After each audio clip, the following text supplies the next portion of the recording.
Merci particulièrement Joël pour ta présidence, qui a été une belle introduction de ce que je voulais vous dire ce matin, puisque tu as parlé de faire le bilan de cette année et bien sûr les souhaits pour l'année suivante.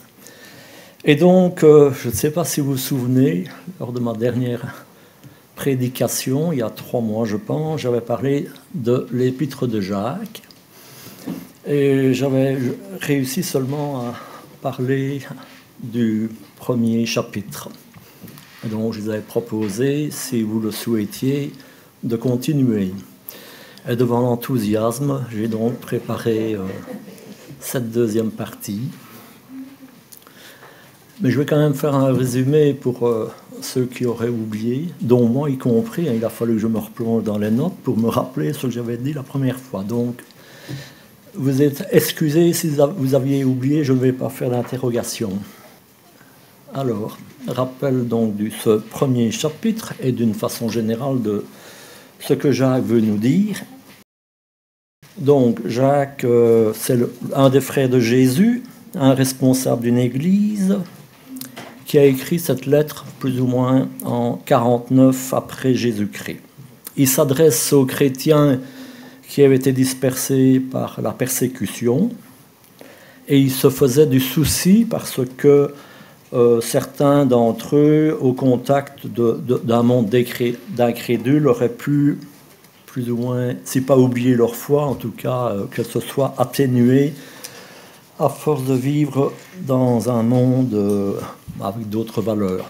Et encore merci aussi à Daniel qui a rappelé ce passage de l'Évangile où Jésus s'adresse aux riches, aux jeunes riches qui possédaient des biens et qui lui demandent de tout abandonner.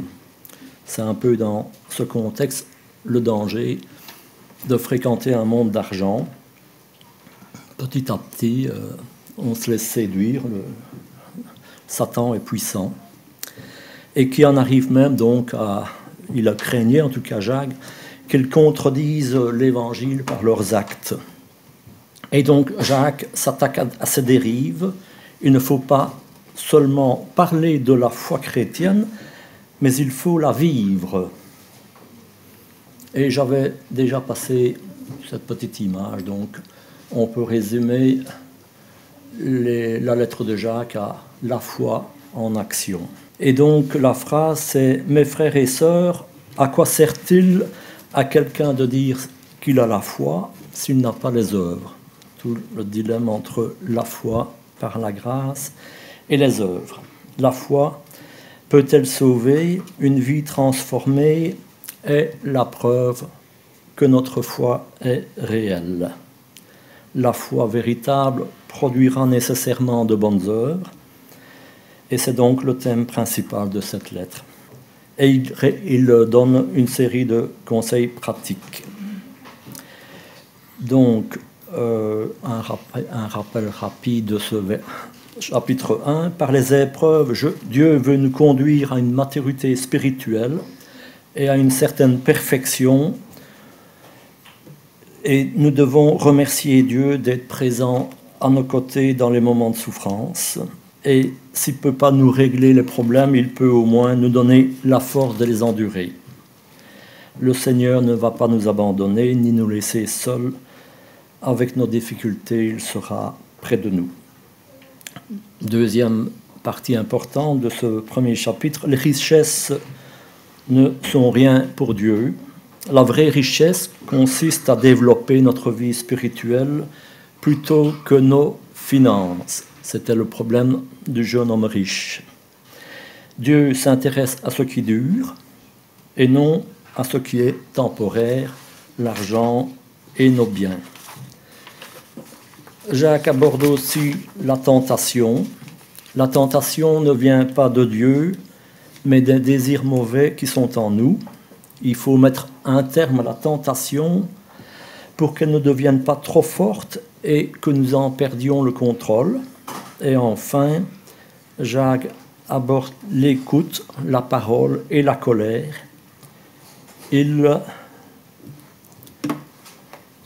conseille de ne pas parler plutôt que d'écouter.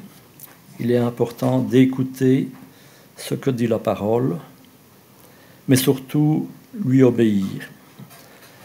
J'arrête un moment parce que j'avais normalement mon PowerPoint, voilà, ici. Donc, je répète, il est important d'écouter, mais aussi la parole de Dieu, mais aussi lui obéir.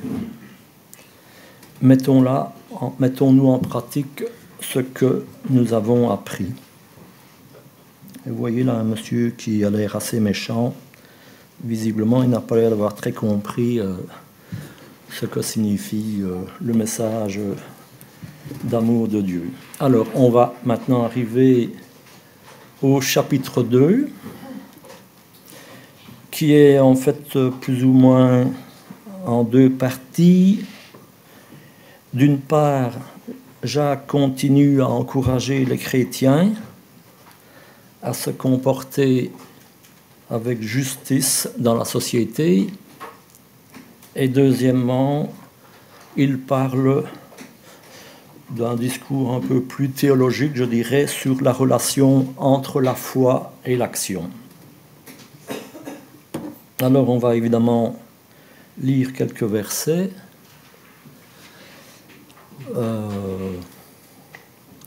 Voilà, je commence. Chapitre 2, verset 1. « Mes frères et sœurs, que votre foi en notre glorieux Seigneur Jésus-Christ soit libre de tout favoritisme. Supposez en effet qu'entre dans votre assemblée un homme portant un anneau d'or et des habits somptueux, et qu'entre aussi un pauvre aux habits crasseux. Si vous tournez les regards vers celui qui porte les habits somptueux pour lui dire « Toi, assieds-toi ici à cette place d'honneur », et que vous disiez au pauvre « Toi, tiens-toi là debout », ou bien « Assieds-toi par terre à mes pieds ». Ne faites-vous pas en vous-même une distinction et ne devenez-vous pas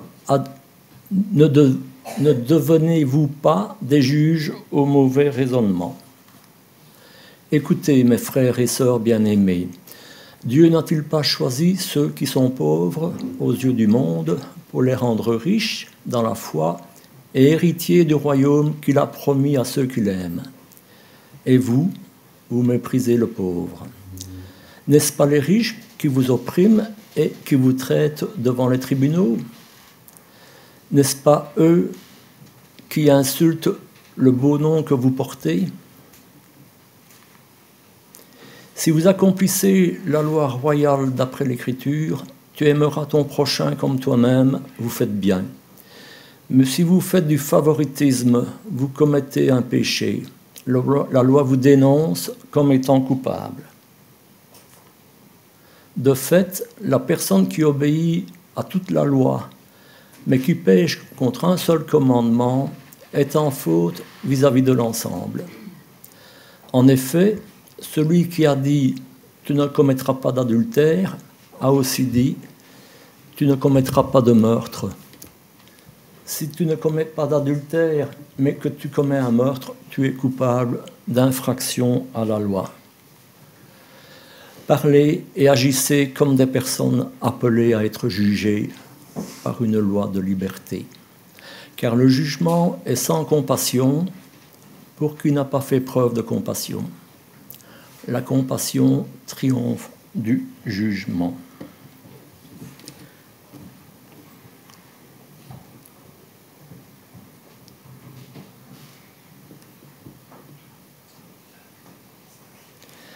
Alors ici, Jacques présente trois principes de la foi.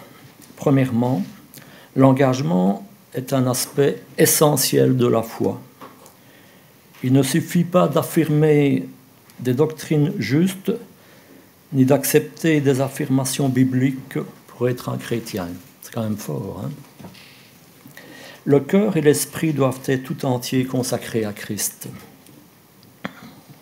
Deuxièmement, la foi véritable a pour fruit des actes justes. Un chrétien authentique verra sa vie transformée. Et troisièmement, la foi sans les œuvres ne fait de bien à personne, elle est inutile. Je répète, la foi sans les œuvres ne fait de bien à personne, elle est inutile.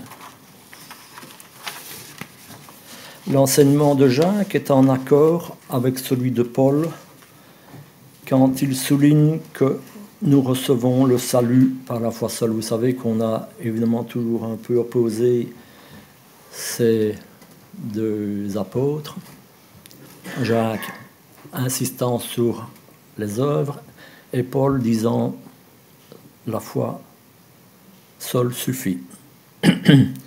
Mais la différence, c'est que Paul met l'accent sur l'objectif de la foi, qui est d'apporter le salut, alors que Jacques, quant à lui, souligne le fruit de la foi, qui est une vie transformée.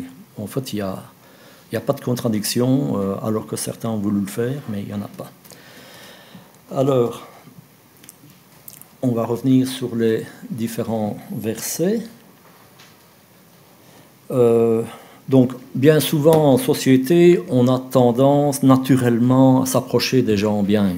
Ce n'est pas un reproche, mais bon, quelqu'un qui sent bon, ben, c'est quand même plus agréable que quelqu'un qui sent mauvais. Je dis ça, vous riez, mais c'est naturel quelque part. Hein. On préfère le parfum. Ben. Et donc, le problème, c'est qu'il faut un peu, alors après quand même, rester cohérent. Il faut savoir que il y a aussi des personnes riches, comme dit un des versets, c'est avec notre argent qu'ils nous exploitent, que ce soit employeur, enfin bon, pas donner des détails, mais vous pensez tous comme moi la même chose. Un pauvre, a priori, il ne sait rien vous prendre, il n'a pas les moyens, il n'a pas la capacité ou les outils, enfin bon. Donc il ne faut pas se laisser alors impressionner par une position sociale, par la richesse et par la célébrité. Or, c'est tout ce que nous faisons. Hein? Je ne dis pas qu'il ne faut plus regarder The Voice et des émissions de variété avec des gens qui ont plein de pognon et qui les montrent. Et qui, voilà. Mais il faut être vigilant à ne pas verser dans ce travers d'adorer, clairement, c'est ce qui n'est pas le cas fait, d'adorer ce genre de personnage. Il faut aussi savoir que les pauvres, il y a des gens qui refusent systématiquement l'argent, alors qu'ils pourraient l'obtenir, que ce soit par leurs compétences, etc. Mais ils choisissent justement d'autres valeurs. On entend de plus en plus dans notre monde des gens qui abandonnent des belles situations où ils gagnaient beaucoup d'argent, mais ça ne les satisfaisait pas et ils s'en vont dans certains endroits reculés pour faire du maraîchage et garder des chèvres ou des brebis. Enfin, c'est un phénomène qui s'accentue, peut-être justement une contradiction par rapport à cette société qui pousse par l'excellence et par le travail à négliger des valeurs essentielles. En ce sens-là, c'est pas mauvais. Et donc, ça ne veut pas dire non plus que les pauvres, que les riches, que tous les pauvres iront au ciel parce qu'ils ont refusé, entre guillemets, de s'enrichir, et que tous les riches iront en enfer. C'est aussi un peu réducteur. Néanmoins, les pauvres sont plus conscients de leur faiblesse et ils ont plus besoin de reconnaître leur besoin du salut. Le grand problème des riches, c'est de satisfaire de leur richesse, de croire qu'ils l'ont eu par leur mérite. Et donc, le grand problème des riches, c'est l'orgueil, alors que pour les pauvres, le problème, c'est l'amertume. Et finalement, aussi désabusé, parce que voilà. Bon. Alors un autre verset dit que nous sommes appelés à traiter les autres comme nous souhaiterions être traités. C'est aussi une bonne façon de voir les choses. Pourquoi maltraiter des gens? Si on faisait la même chose, on ne serait pas content. Donc il ne s'agit pas d'ignorer les riches parce qu'ils sont riches, mais il n'est pas non plus question de les favoriser à cause des services qu'ils pourraient nous rendre. C'est vrai qu'on va rarement aller vers un pauvre, sachant qu'on ne va rien en tirer, excusez l'expression, alors qu'un riche pourrait nous apporter quelque chose en retour. Donc il faut être vigilant à trouver la juste mesure. Un autre verset, le 10, Jacques rappelle que si nous obéissons à un seul des commandements, nous sommes fautifs, parce que ce n'est pas à nous à décider de choisir ce qui nous arrange dans la loi de Dieu et d'ignorer le reste, c'est-à-dire ce qui nous dérange. Il faut donc s'évaluer nous-mêmes, et pas les autres, bien sûr, au regard de la parole. Demandons pardon à Dieu si moi, je fais du tort en jugeant les autres et renouvelons d'efforts pour mettre notre foi en pratique. Donc, on rappelle encore que le don gratuit de la grâce, c'est-à-dire la grâce de Dieu, s'obtient par la foi et non parce que nous respectons la loi. Je répète, le don gratuit de Dieu par la foi ne s'obtient pas parce que nous respectons la loi. Nous devons obéir au Seigneur.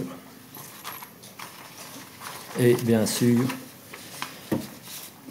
nous devons lui obéir parce que nous avons ainsi des conseils à cette obéissance. Seul Dieu peut pardonner nos péchés et nous ne pouvons pas obtenir le pardon en pardonnant aux autres. Mais si nous refusons de pardonner, après avoir reçu le pardon, nous démontrons que nous ne comprenons pas ou n'apprécions pas la compassion dont Dieu a fait preuve envers nous. Nous ne pouvons pas gagner le salut en servant Dieu. C'est le rappel de ce que les œuvres ne sauvent pas. Nous ne pouvons pas gagner le salut en servant Dieu, mais en lui obéissant. Et nos actes montrent que notre engagement envers Dieu est réel. Je reviens encore sur cette différence entre la foi et les œuvres. Comme il est rappelé dans le verset 18, « Mais quelqu'un dira, toi tu as la foi et moi j'ai les œuvres. Montre-moi ta foi sans les œuvres, et moi c'est par mes œuvres que je te montrerai ma foi. » Donc nous sommes déclarés justes par la foi. Et les paroles de Jacques et de Paul ne sont pas contradictoires. Parce que s'il est vrai que les œuvres ne pourront pas nous apporter le salut, comme je viens de le dire, il est vrai aussi qu'une foi véritable débouche sur une vie transformée. Paul s'adresse à ceux qui veulent être sauvés par les œuvres plutôt que par la foi. Et Jacques, lui, à l'inverse, veut avertir ceux qui prennent la foi d'une façon intellectuelle. Parce que la foi véritable, donc je répète, implique la consécration de tout notre être à Dieu. Ça, c'était pour le chapitre 2, donc qui rappelle bien qu'il faut la foi pour être sauvé, mais il faut que cette foi soit suivie d'œuvres, d'une attitude générale de notre part. Donc ça, j'avais déjà montré. Ça, c'est petit dessin sur les riches. et les pauvres. Chapitre 3, qui comporte aussi deux parties. Un, contrôler nos paroles, qui est un peu conséquence de la bonne attitude à avoir parce qu'on a la foi. Et deuxièmement, une comparaison ou une opposition entre la sagesse terrestre et la sagesse céleste. Et on va lire quelques versets plus importants parce que le temps passe et nous ne sommes toujours qu'au 3e chapitre, il y a encore un 4e et un 5e, donc je ne vais pas vous empêcher d'aller dîner. Alors, chapitre 3, verset 1. Ne soyez pas nombreux à vouloir devenir des enseignants, dit-il, car vous le savez, mes frères et sœurs, nous serons jugés plus sévèrement. Ça s'adresse à ceux qui prêchent. En effet, nous trébuchons tous de bien des manières. Si quelqu'un ne trébuche pas en parole, c'est un homme mûr, capable de tenir tout son corps en bride. Verset 6. La langue aussi est un feu, c'est le monde de la méchanceté. Ainsi, la langue se trouve parmi nos membres, elle souille tout notre corps et enflamme le cours de notre existence, étant elle-même enflammée par l'enfer. Ouais. Verset 8. La langue, en revanche, aucun homme ne peut la dompter. C'est un mal qu'on ne peut pas maîtriser. Elle est pleine d'un venin mortel.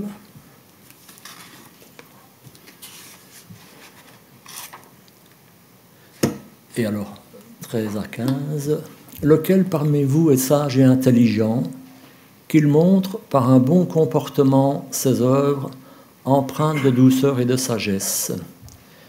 Mais si vous avez dans votre cœur une jalousie amère et un esprit de rivalité, ne faites pas les fiers et ne mentez pas contre la vérité. Une telle sagesse ne vient pas d'en haut, elle est au contraire terrestre, purement humaine, démoniaque.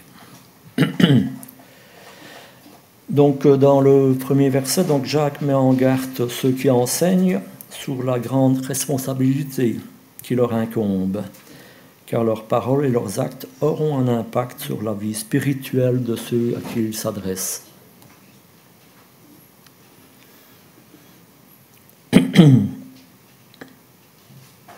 Alors, dans les premiers versets, il dit aussi que ce qu'on ne dit pas a autant d'importance que ce que l'on dit. Savoir parler, c'est aussi savoir se taire au bon moment. Une langue qu'on ne contrôle pas entraîne parfois des paroles humiliantes, de la manipulation, un enseignement erroné, de l'exagération, des plaintes, de la flatterie et du mensonge. Vous voyez tout ce qu'on peut faire avec la parole. Avant de parler, nous devons nous demander si ce que nous voulons dire est nécessaire et aimable. Si je pouvais, avant chaque fois que je parle, réfléchir à ce que je voulais dire, si c'est nécessaire et aimable, peut-être que je ne parlerai pas. Au verset 6, une langue incontrôlée peut provoquer des dégâts terribles, nous le savons tous bien sûr.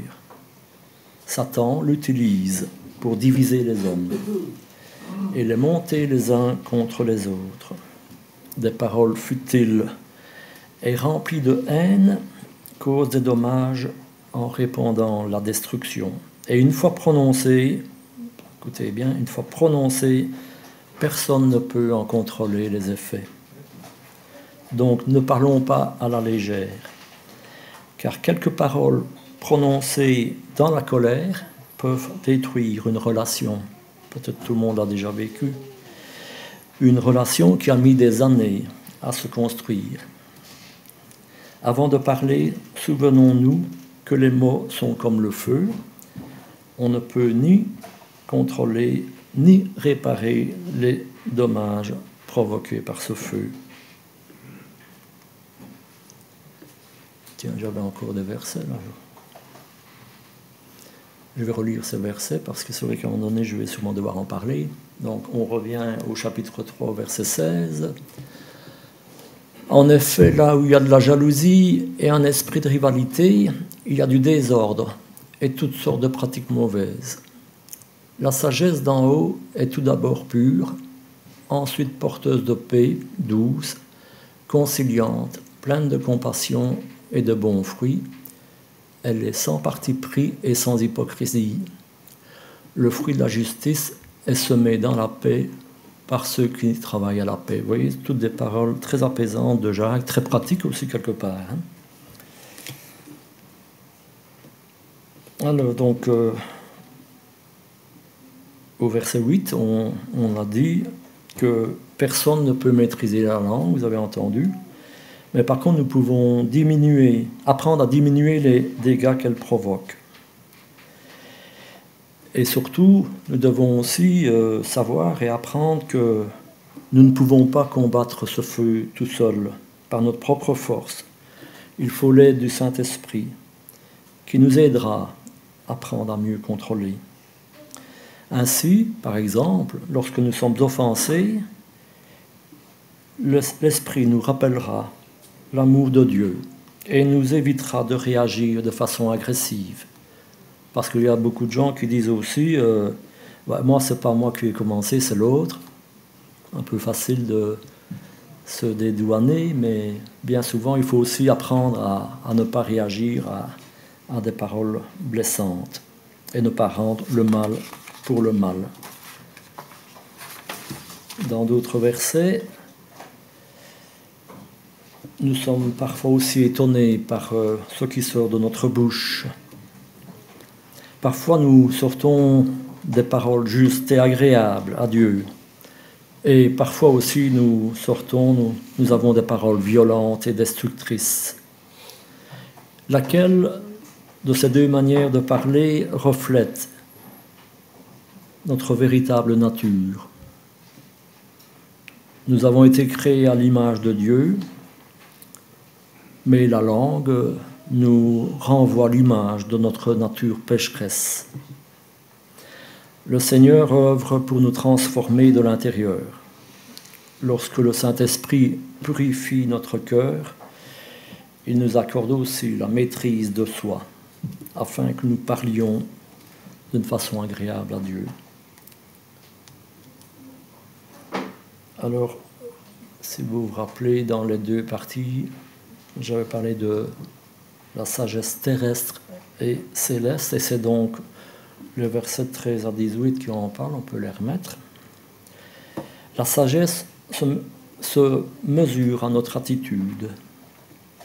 De même qu'on peut reconnaître un arbre aux fruits qu'il porte, on peut apprécier la sagesse de quelqu'un en voyant ses actes. La folie conduit au désordre, mais la sagesse conduit à la paix et à la bonté.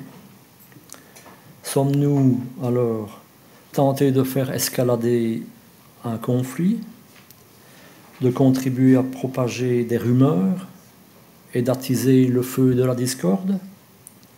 Des paroles empreintes de prudence, de sagesse et d'amour sont les semences de la paix. Dieu aime ceux qui procurent la paix. Et dans 14-15, la jalousie et des ambitions égoïstes sont inspirées par le diable, comme il est dit. La société, et même parfois des chrétiens, nous poussent à faire naître en nous des ambitions. C'est pas mauvais en soi, c'est ce qu'on appelle aussi révéler du potentiel, des dons. Mais il faut éviter quand même de trop pousser pour avoir justement cette suffisance qui est aussi parfois bien connue de certains responsables d'église ou dirigeants. il faut de nouveau, encore une fois, rechercher la sagesse de Dieu, qui nous délivre de vouloir nous comparer aux autres et aussi à l'envie de posséder ce qu'ils ont.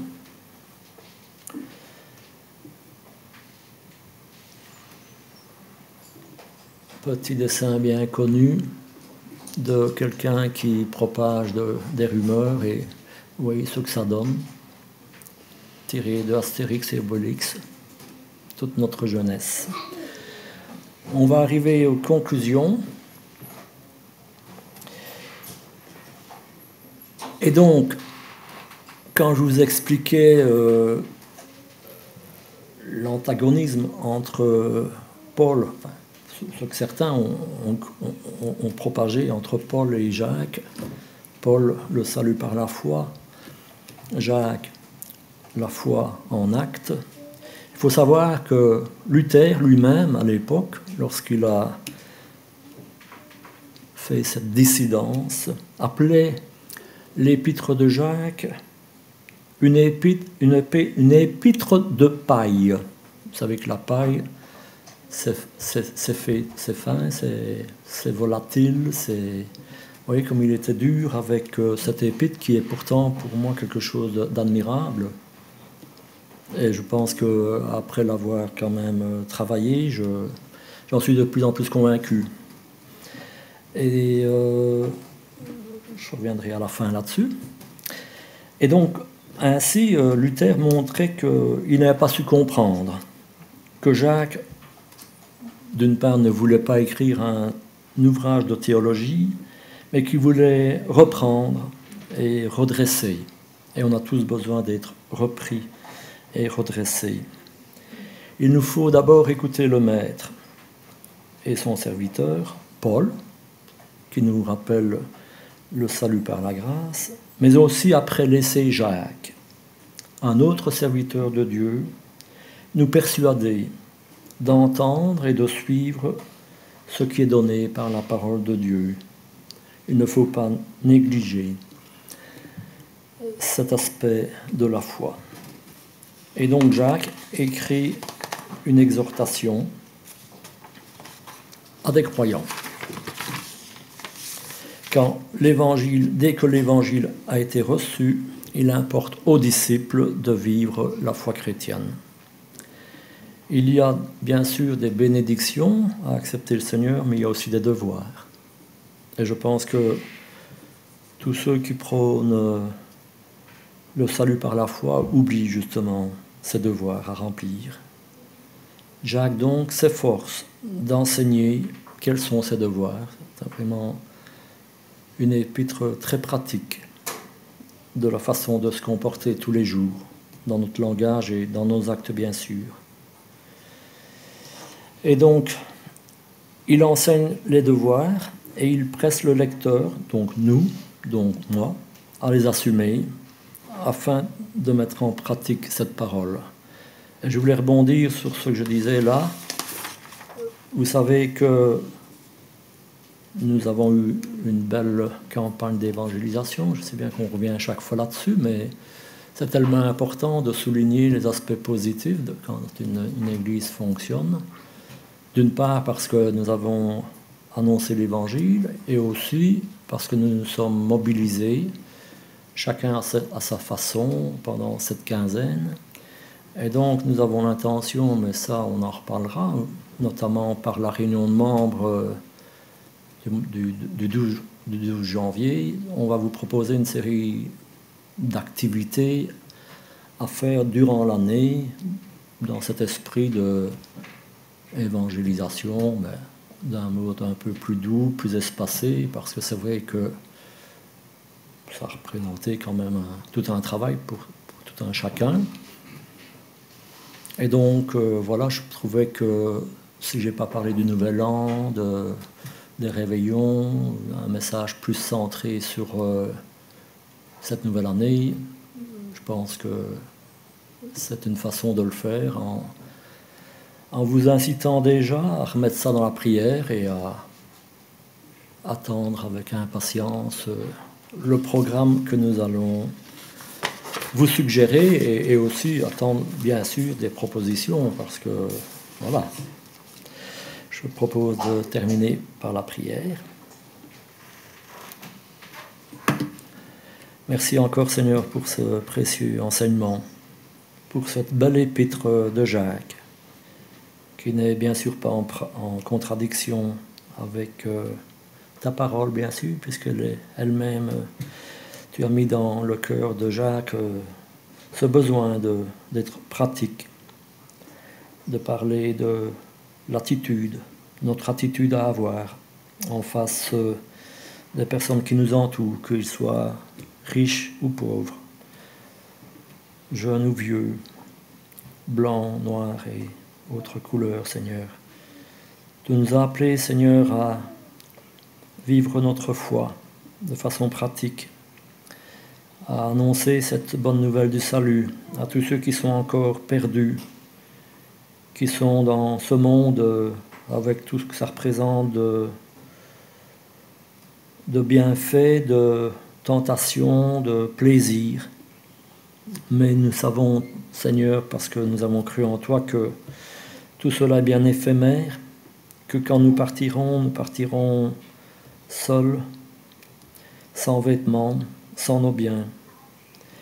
Mais par contre, nous savons que tu vas nous accueillir dans ta maison, parce que nous avons cru en ce message d'amour et que tu nous as réservé une place.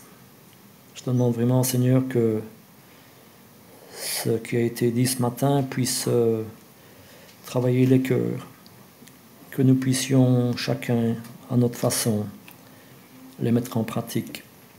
Nous pouvons déjà le faire rien qu'en sortant de ce culte, Seigneur, parce que nous allons rencontrer des gens, notre famille, nos voisins, la reprise du travail aussi, Seigneur, toutes des occasions, Seigneur, de prêcher par la foi, par des actes, Seigneur. Et c'est ça que les gens regardent, Seigneur. Ce n'est pas notre discours, mais ce sont nos actes. Merci, Seigneur, au nom de Jésus. Amen.